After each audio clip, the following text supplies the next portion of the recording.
ఈ వీడియో చూస్తున్న వాళ్ళకి చాలా మందికి మనసులో ఉన్న డౌట్, అలాగే ప్రపంచవ్యాప్తంగా చాలా మందికి మనసులో ఉన్న డౌట్ ఏంటంటే, ప్రపంచంలో ఇన్ని వేల మంది, ఇన్ని లక్షల మంది దేవుళ్ళు ఉంటే, ప్రపంచం మొత్తం యేసుక్రీస్తు వారిని మాత్రమే ఎక్కువగా నిజమైన దేవుడిగా ఎందుకు నమ్ముతుంది అన్నది చాలా మందికి ఉన్నటువంటి డౌట్ అండి.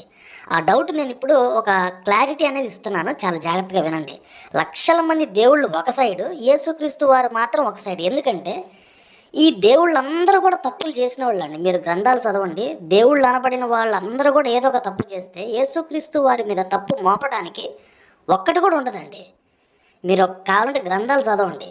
లక్షల దేవుళ్ళు ఒక సైడు, యేసుక్రీస్తు వారు మాత్రమే ఒక సైడ్ ఉంటారండి. అందుకని ప్రపంచం మొత్తం మీద యేసుక్రీస్తు వారిని ఎక్కువగా నమ్ముతారు. ఎందుకంటే వాళ్ళు గ్రంథాలు వెరిఫై చేశారు, దేవుళ్ళ చరిత్ర వెరిఫై చేసిన తర్వాత నిజమైన దేవుడు యేసుక్రీస్తు వారు మాత్రమే అని వాళ్ళు నమ్ముతున్నారండి. ఇది సత్యం ఇది.